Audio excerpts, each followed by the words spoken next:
Hello, bienvenue sur la Minute Agile. Aujourd'hui, je vais répondre à une question qu'on m'a posée que je trouve plutôt intéressante. Et je pense qu'elle pourrait intéresser pas mal de monde. Doit-on faire de l'agilité à l'échelle si chaque équipe a son propre projet? Et donc, dans cet épisode de la question agile, je vais tenter de répondre à cette question.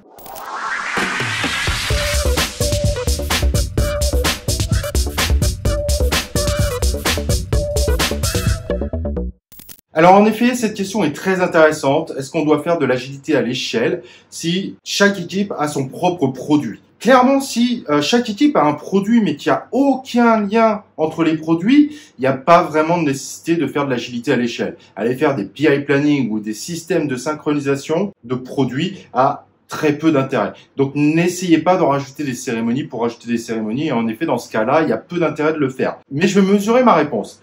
C'est pas parce que pour autant il n'y a pas de lien entre les produits qu'il ne faut pas créer des liens entre les individus. Et ça, c'est très important. Et c'est pour ça que même si vous avez des produits totalement indépendants des uns des autres, je vous recommande fortement de créer des communautés de pratique. C'est-à-dire des communautés, par exemple, de développeurs qui peuvent s'entraider, qui peuvent se partager des choses, ou même des communautés de PO, par exemple, qui peuvent s'aider et s'entraider sur la gestion du backlog, comment définir la valeur, etc., etc. Donc, si dans les faits, on va dire qu'il n'y a pas d'agilité à l'échelle à mettre en place, cependant, je recommande un certain nombre de pratiques pour ne pas avoir des équipes totalement isolées dans l'entreprise. Parce que si jamais un produit s'arrête et qu'on doit dispatcher les gens qui sont sur le projet qui s'arrête, ils vont être complètement perdus au sein de l'organisation. Donc, il est quand même essentiel de créer du lien entre les différentes équipes. Cependant, au lieu de créer du lien entre les produits alors qu'il n'y a aucun lien entre eux, on va créer du lien entre les individus. Donc, ça peut être par des communautés de pratique, des chapters éventuels et pourquoi pas des petits séminaires internes de temps en temps pour rassembler les gens ensemble. Ça, c'est très important.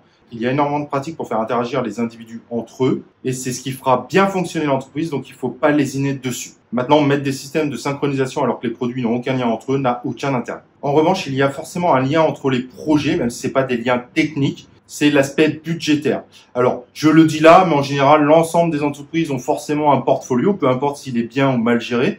Donc, bien évidemment, il y a forcément une gestion de portfolio de l'entreprise s'il y a plusieurs projets en cours. Mais c'est pas forcément l'équipe qui va le gérer directement, mais c'est plutôt une équipe peut-être dédiée à ça. Donc voilà, pour terminer cette vidéo, soyons clairs, est-ce qu'il y a besoin de faire de l'agilité à l'échelle si chaque équipe a son propre projet? Non, il n'y a pas beaucoup d'intérêt, mais en revanche, il y a un vrai intérêt d'amener une capacité de partage et de ne pas avoir des équipes qui deviennent complètement isolées dans l'entreprise. Si vous faites ça, même si les projets ne sont pas liés, l'entreprise finira malheureusement par le payer. Voilà, si vous avez des questions autour de ce sujet, n'hésitez pas à utiliser la zone commentaire. Il n'y aura aucun problème pour moi pour vous répondre, ça sera un vrai plaisir, peut-être même pour compléter vos questions par rapport à ce sujet. Et voilà, je vous remercie de m'avoir suivi et nous on se retrouve bien évidemment dans un prochain épisode de la Minute Agile.